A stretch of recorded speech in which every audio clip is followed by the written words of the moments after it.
τάφους, βαρβάριδος, ισπανιακούς, σαρκοφάγους, αρχαιολογικούς. Με ολόκληρα γράμματα στο άλλο τα γράμματα, και προφυγές και μετανάτων πάνω στο χώρο. Πολύ μακάβριο, πολύ φυσικό. Όταν στις ανοιχτές στην ομάδα Εύσλον ήταν η οικογένειά του όλοι 12 το όνομα του Σοκράτης, το όνομα του Αριστοτέλης, ο πατέρας Σοκράτης, η μητέρα του Πινελόπη, η αδερφή Άρτεμις, οι άλλοι Καλλιρόη, ο γιος του Αλέξανδρος, η γονή του Αθηνά, και ένα παιδάκι που γεννήθηκε κατά μετά από 5 μέρες με τη Μαρία Κάλλας, ονομάζεται Γιώργο. Μόλις στο πλοίο, τα αρμόδια μέτρα ασφαλείας, δορυφόροι, ελεύθεροι σκοπευτές, θυμίζεται μια πόλη. Αριστερά κάτω των πλάτων βλέπετε ένα κτίριο. Αυτό το πληβείο του αδερφών Φίλιππα, βάζει μετά στην καφετέρια Πολυτελείας, θα βγαίνει το καφεδάκι, το οποίο Βαλαιστίνα και η πυλώνα του Κοντέρα.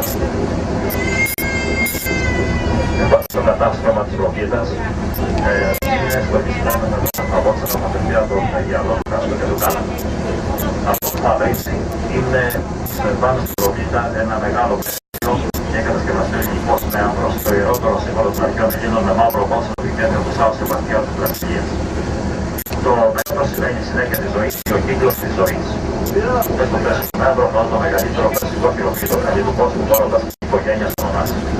Το πρώτο να πατώσουν τον κόσμο πάνω στο μόλο οι επισκέπτες, μια κατευθείαν διαθέσματα.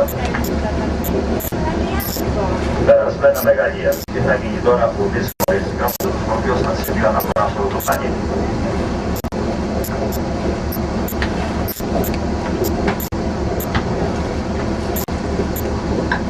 Behind the luxurious that big house of a Japanese Kennedy. Πίσω από τον αριθμό βλέπουμε την πρόσθεση της Ροσλίδα της Jackie Kennedy. Πάλι στον απόρρι υπάρχουν και γήπεδα γκολφ, γεμάτα γκαζόν, στρέμματα ολόκληρα, υπάρχουν και οθετικοί καταράκτες και ολικρούδες με χρυσό, ψαρά και τούμπαρα. Δυστυχώς η οικογένεια χάνει και το νησιαστό από το 1963 έως το 1973.